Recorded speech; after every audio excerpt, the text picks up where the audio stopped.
Let's imagine you have a meeting, but something happens on the way to the meeting and you are delayed.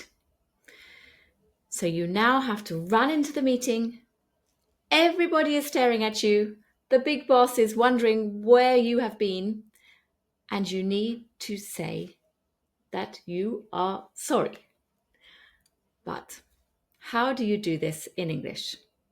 Because, sorry to say, my French speaking friends, but usually when I hear you apologize for being late, it's not correct.